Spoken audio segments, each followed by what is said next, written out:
week at the Let's Go Beekeeping class, we introduced Pollen Trap, how to use them, what they're for. So we can check on the Pollen Trap now. So the adult bees don't need proteins. They can survive just on simple sugars, but the proteins are in pollen. That's the amino acids, and incidentally, a variety of pollens coming in has all 21 amino acids. It's a complete food.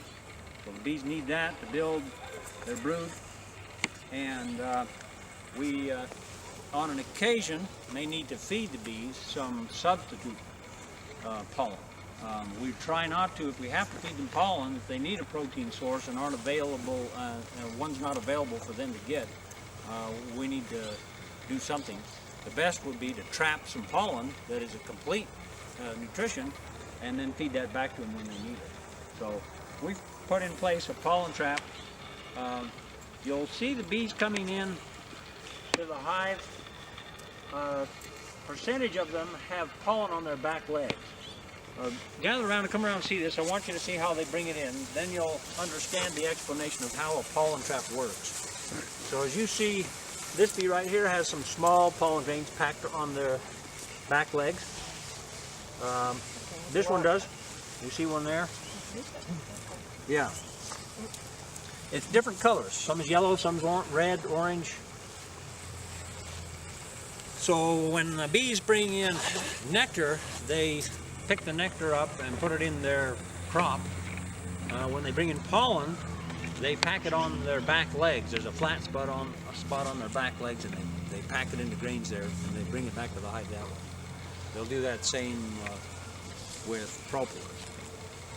So come around to the back here now, and you'll see the results of their pollen gathering in the last few days. This trap is equipped with a removable drawer, and you can see how we've collected the pollen from it. You see all the different colors? Yeah. There's some that's kind of green, brownish, yellow, orange. Those all represent different floral sources for the pollen. And why did it end up in the tray? Yeah. So when the bees enter the hive, they're forced to go through a screen. And that screen is a tight squeeze for them. So when the bee goes through, it knocks the pollen grain off their back legs, and then it falls through another screen that is too small for the bees to retrieve it and lands in this basket.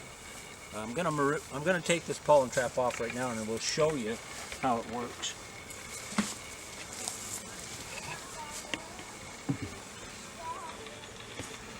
So the entrance can be adjusted, opened or closed from the front. When the entrance is down, the pollen trap is off. So the bees will come into the hive. You'll see in here, I'll tip this up so you can see. There's some one-way cones here. You see the red funnels, the funnel shaped. So the bees exiting the hive will come down through the bottom board, and they'll go out through those cones. They can't get back in the cones, if you can see underneath now. They don't land on the end of that cone and crawl back into the hive. They're forced to go in another way. Okay. So when the front of the hive,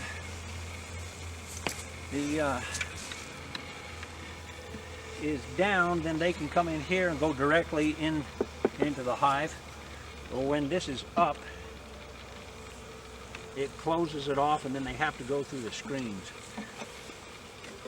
Sorry, a bit awkward here, Paul. Let me take this tray out for a second, and maybe we can see where you can see the screens in there. Probably easier to look in from the back. So you'll see this screen right here is where the pollen will drop down through and into the basket. This is a number 8 wire mesh there, so the bees can't go through that. The screen above it, if you can see in there, is a number 5 wire mesh, which is about a 1/4 inch, so the bees can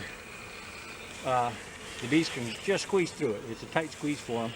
It's less than a 1/4 inch, 5 wires per inch, and then it knocks the pollen off, falls through the other screen into the basket.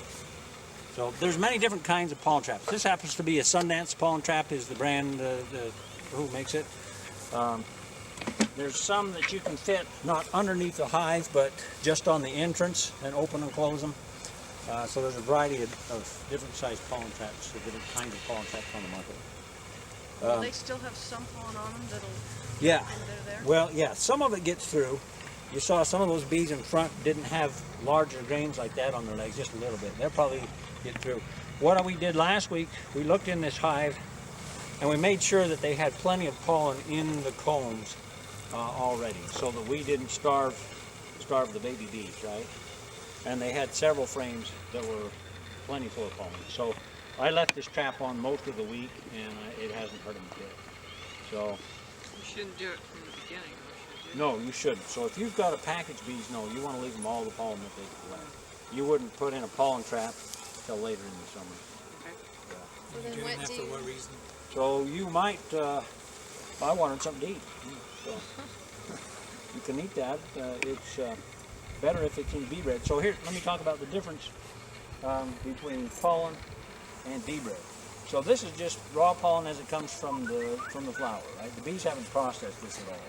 When the bees put pollen into the comb, it's going to start to ferment when they mix it with sugar and they're preparing it for the baby bees. So there's a difference between pollen and bee bread. So bees need the bee bread for it to be most nutritious and useful to them, right? So we could save this though if we needed, let's say next year I'm planning on getting some more packages, and I'm planning on it raining for several days right when I am wanting to sell my packages. I could save this and feed this to the bees. I could put this in the freezer, right? You could eat some of this. You have hay fever. If you have hay fever, you want to eat some of this. It'll fix your hay fever. So there's lots of uses for it. It's a complete food. It's all amino acids. We can consume it. It's another product from the bees that we can consume. So, And you just put it in the feeder, or how do you feed it to them? if I were going to feed this to them, I would probably make it into a patty of sorts. Probably mix it with a little bit of sugar, so it's just stuck together a little bit, and then I would just put it on the top bars. Let them chew it down and move it where they want it. So that's how I would feed them this. So you do get an occasional bee's knee in there, bee's wings or something. So you have to. They make machines that you can separate the chaff from the pollen. It blows out anything that's lighter, right? Okay. Questions about pollen trap? You got to have some.